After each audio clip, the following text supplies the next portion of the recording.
Ladies and gentlemen, the Palace Press Officer, Undersecretary Claire Castro.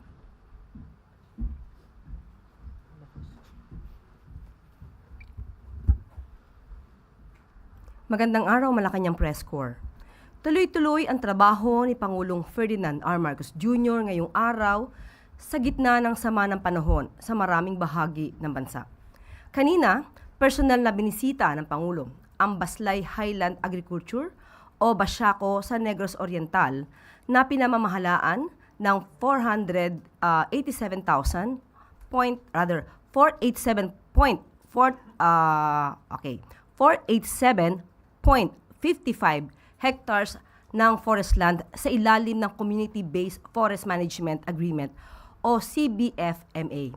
Sa tala noong Abril, mayroong 1,293 na aktibong CBFMA na nakakatulong sa 167,543 members ng People's Organization o mga POs. Sa administrasyon ni Pangulong Marcos Jr., umabot sa 7,645.61 hectares ng kagubatan ang naipaayos ng pamahalaan.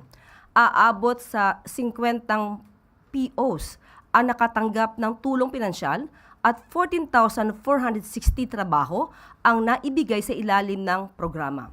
Samantala, nagpasalamat naman si Pangulong Marcos Jr. sa Basiaco sa patuloy na pangangalaga sa kapaligiran kasabay ng pag-unlad ng sektor ng agrikultura at pagpapalago ng mga lokal na produkto.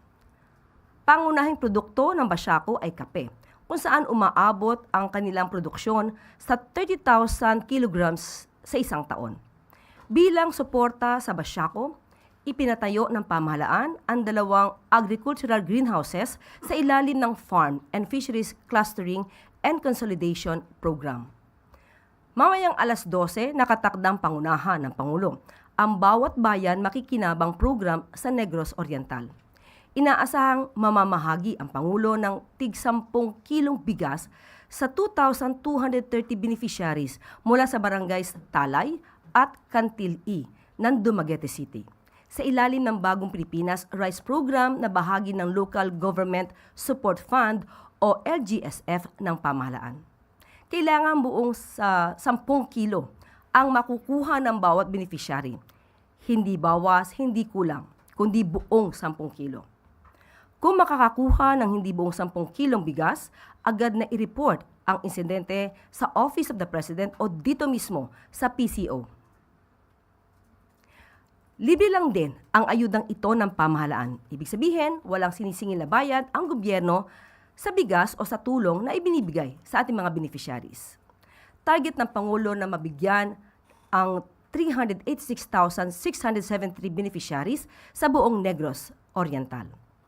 Sa pinakahuling tala ng pamahalaan, umabot na sa 1,281 local government units ang nakatanggap ng financial assistance sa ilalim ng Bagong Pilipinas Rice Program. Inaasahan ding makikinabang ang 2,785 presidential scholars sa buong Negros Oriental sa ilalim naman ng Social Civic Projects Fund o SCPF. Sa pinakahuling datos, umabot na sa 38,279 barangays ang napagkalooban ng SCPF sa buong bansa. Sa kabuuan, nakapagbigay ng ang pamahalaan ng 7.66 billion pesos. At maaari na po akong tumanggap ng inyong mga katanungan. Unang tanong po mula kay Ivan Mayrina, GMA News.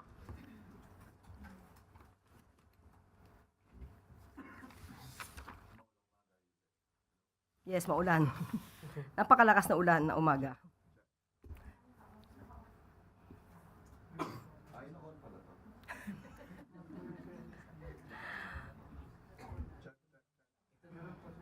Hello. Ngayon ko lang nalaman na si Ivan ay medyo magaling pala magpatawa. Maraming salamat. Yusek, over the weekend, may mga umikot pong social media posts saying that VP Sara was supposedly asking for a private meeting with the President. What can you tell us about this? Wala po tayo makukumpirma patungkol po dyan dahil wala naman din pong ibinababa sa atin na anumang impormasyon kung meron ngang ganyang kaganapan. So sa ngayon ay wala tayong makukumpirma. Pero wala rin po kayong dinedeny by saying that. So should such a request be made, is the President inclined to grant that request? Hypothetical question. Pero, ang sabi ng Pangulo, sa una pa lang niyang podcast, kahit sino, sa lahat na maaaring hindi sumasang-ayon sa kanya, siya ay bukas upang makipag-usap para magkaroon ng magandang pagkakaintindihan. Hindi partikular para kay Vice Presidente. Baka kasi magkaroon na naman ng misinterpretation at misunderstanding sa ating mga ginawang katugunan sa ngayong araw na to. But that was then. Since then and now, things have been said and done. So is that to say that the President remains open to reconciling or working with the Vice President? Sa lahat ng kababayan natin, sa lahat ng tao ay open ang Pangulo. Salamat po. Next question po, Rafi Ayeng, Daily Tribune.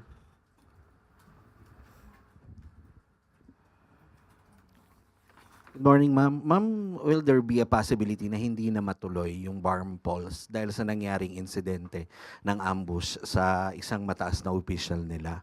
At ano na po ang latest report ng PNP kung natukoy na po ba ang salarin ng insidente? Katulad po ng nabanggit natin na mensahe ng Pangulo, hindi po ito makakapigil sa anumang balak na magkaroon ng tuloy-tuloy na pagbabago para sa pagkakaroon ng pamahalaang demokratiko sa komunidad ng BARM. At ayon din naman po sa COMELEC ay tuloy-tuloy pa rin po ang eleksyon at naghahanda po sila para sa isang peaceful na eleksyon. At generally, sabi ng COMELEC ay peaceful naman ang buong BARM. And patungkol naman po sa PNP, sa ngayon po ay malalim ang pag-iimbestiga pa rin ang isinasagawa nila. Pero kung ano man po ang operasyon para malaman kung sino ang nasa likod nito, ay ipapaubayan na lamang po natin sa PNP. At hindi po natin maaaring ibunyag sa lahat kung ano pa ang kanilang mga ginagawang pag-iimbestiga at operasyon. Susunod na tanong po, Eileen Taliping, Abante Tonight.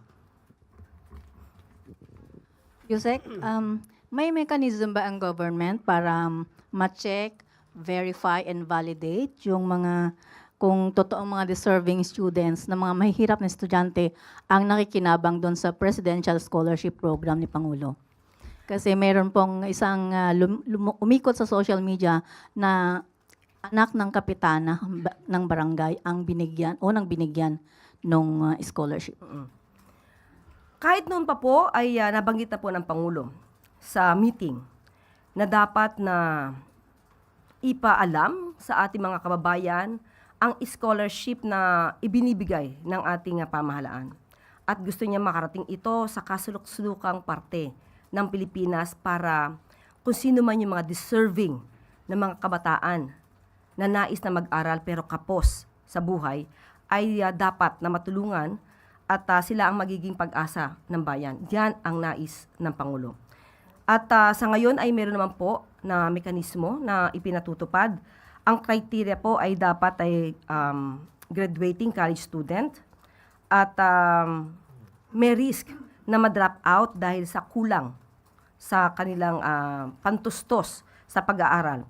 Ang pumipili po ng scholars ay ang barangay officials kasama ang sangguniang barangay na mayroong education committee. At katuwang din po ang Office of the President ang Liga ng mga Barangay National Office at ang DILG. Sila ang nagsasagawa ng programang ito at kung mayroon man na umaabuso, huwag po silang mag-atubili at huwag matakot na ireklamo po ito sa Liga ng mga Barangay National Office at sa DILG. At maaari din pong itong iparating dito sa PCO at sa Office of the President. Dahil ang gusto po ng Pangulo ay mabigyan talaga ang nararapat at deserving students na mabigyan ng tulong. Pero ayun naman po din natin bigyan ng anumang judgment yung sinasabi na anak ng nasabing barangay officials, baka kasi siya naman din ay deserving student. At hindi naman po namimili ito na kapag kamag-anak ng isang barangay official ay hindi naman maaaring maging beneficiary. So basta po deserving at kailangan yung kanyang requirements bilang deserving student ay naabot. So yun lang po naman ang gusto ng Pangulo. Follow up, ma'am. Paano po kasi kung minsan naaabuso din ng mga barangay officials yung ibinigay na pribilehiyo para sa mga mahihirap na estudyante at ibinibigay sa mga kamag-anak nila? Yes, kaya nga po. Kung meron po tayong nakikita ng ganyan, katulad po niyan, may nagsusumbong, madali naman po magsumbong ngayon. So, ang mga ganyan mga klaseng reklamo ay wini-welcome po natin at tinatanggap po natin dahil kailangan po talaga ng ayudang ibinibigay ng Pangulo at ng pamahalaan at ng local government units natin ay makarating sa tama. Thank you. Next question po, Samuel Medinilla, Business Mirror.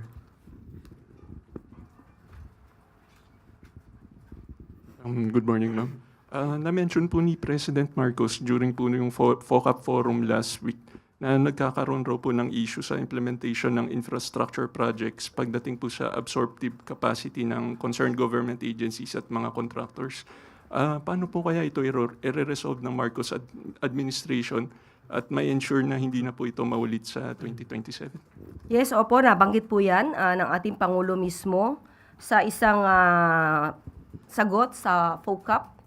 At nabanggit niya ito dahil nga nagkaroon ito ng epekto sa economic growth ng ating bansa dahil yung public spending natin noong nakaraang taon ay napigilan or hindi umalagwa dahil nga mas minabuti na protektahan ang pondo kaysa mapunta sa mga walang basihang mga proyekto. At napansin na ito ang isa sa mga naging dahilan kung bakit hindi umalagwa ang ating ekonomiya. Kaya ngayon po ay puspusan ang pamahalaan sa pamumuno na rin po ng DBM, ni Secretary Kim De Leon, na dapat na magkaroon na po ng public spending at ang nangunguna po dito ay patungkol sa infrastruktura.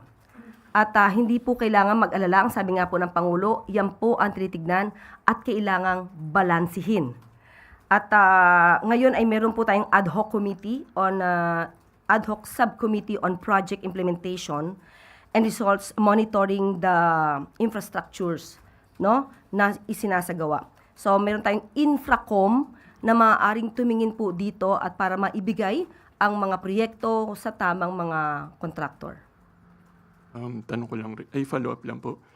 Paano po kaya i-address sa ngayon po kasi meron na pong backlog ng infrastructure projects yung Marcos administration. Ano pong assurance na by 2027, yung backlog na yun, plus yung additional infrastructure projects next year, ma-accomplish po ng administration?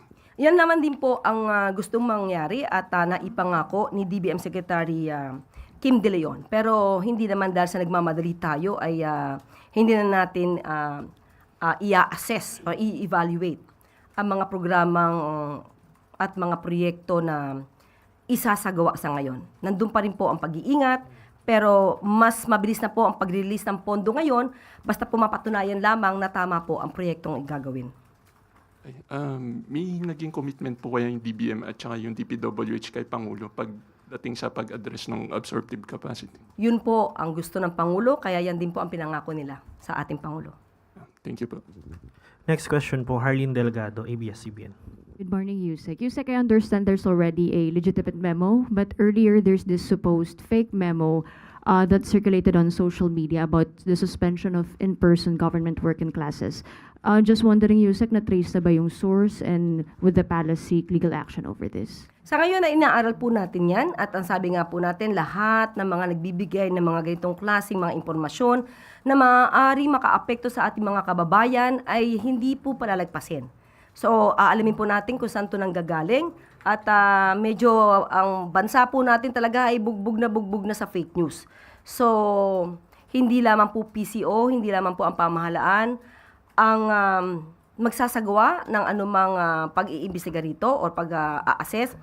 Kakailanganin din po namin ang tulong po ninyo, lalong-lalo na sa mainstream media dahil kayo po ay napakalaking tulong sa ating gobyerno para hindi na kumalat pa ang ganitong mga klaseng fake news.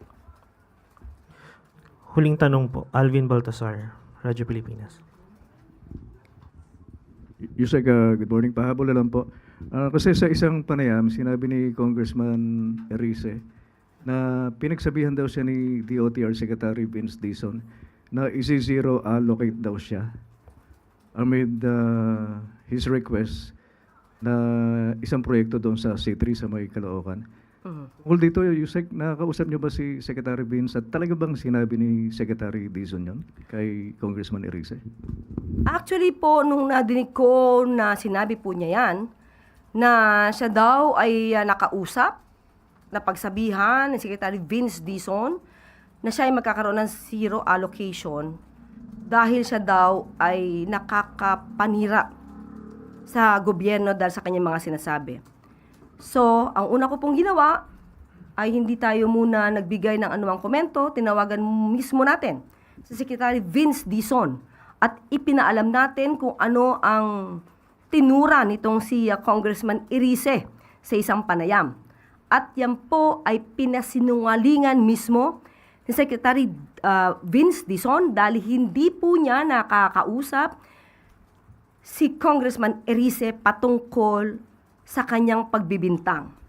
At hindi naman po makakapanira ang mga sinasabi ni Congressman Erice sa pamahalaan, lalong-lalo na kung ito naman ay puro fake news at walang basihan.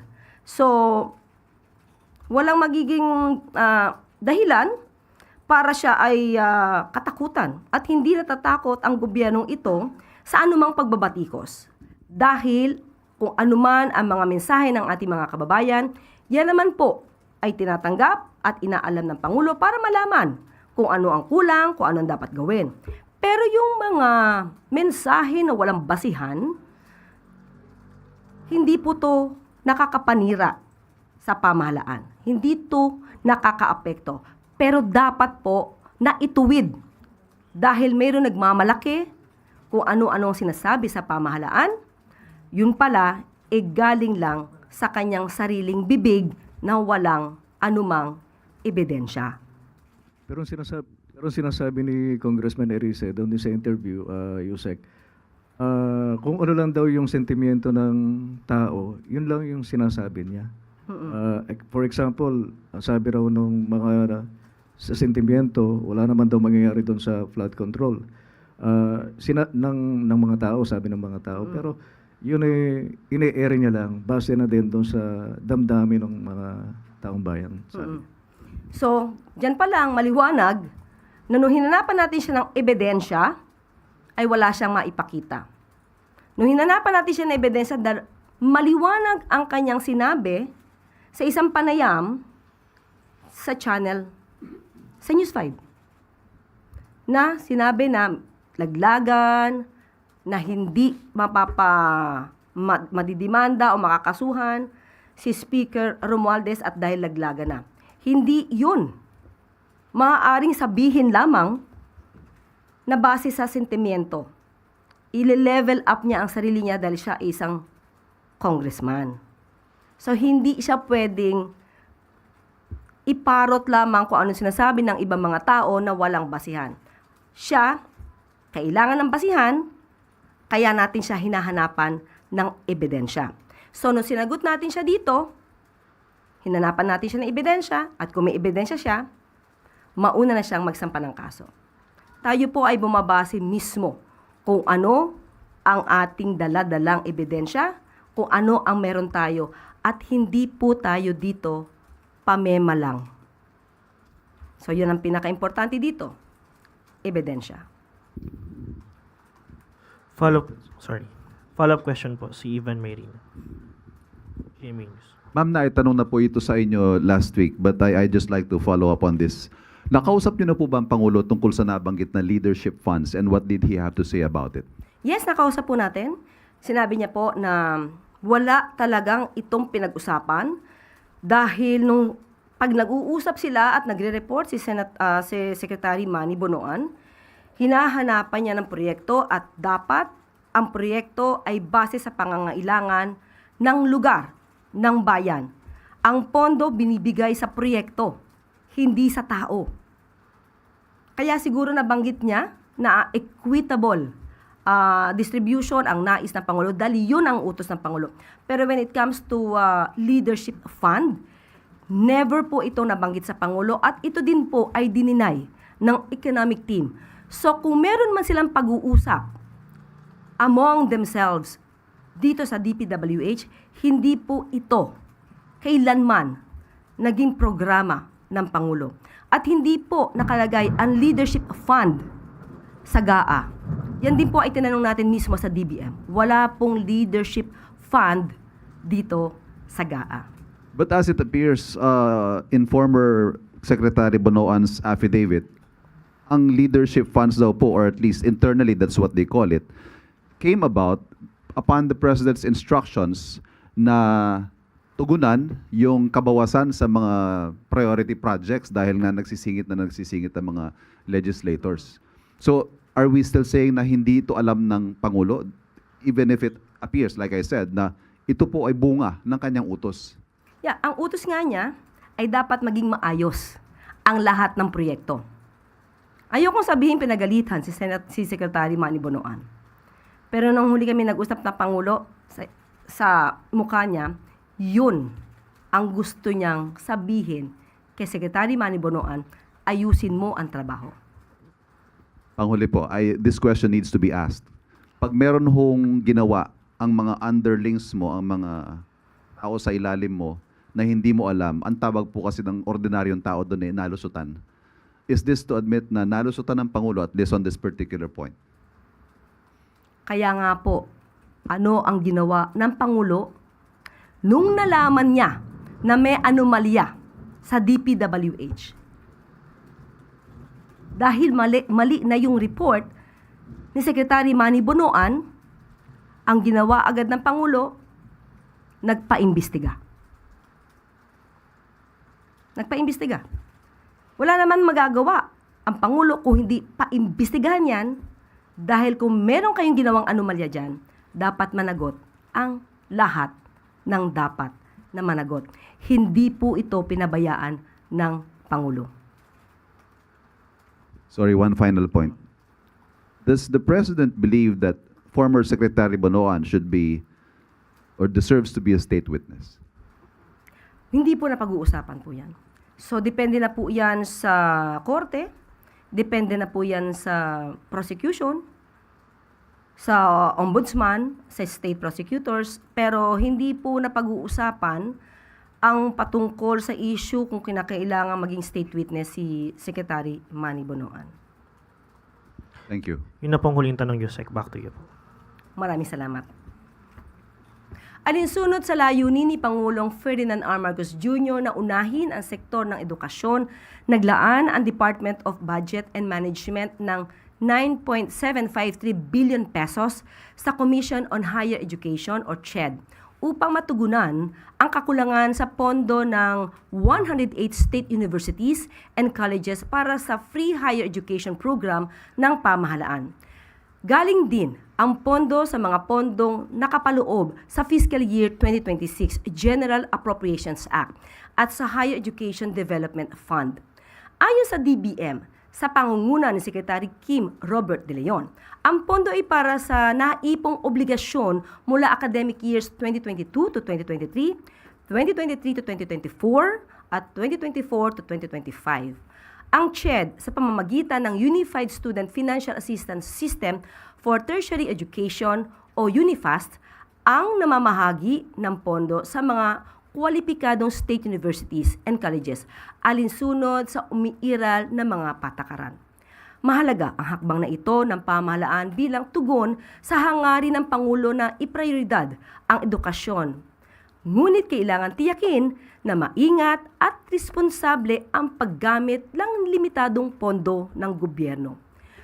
Bukod sa pagtugon sa ating mga dating obligasyon, inaasahang makakatulong ang financial relief sa SUCs para maponduhan ang academic at research programs, student services, laboratories, libraries at IT resources, classrooms at iba pang learning facilities, medical, dental, guidance, sports at cultural services, at iba pang legal at aprobadong university development projects.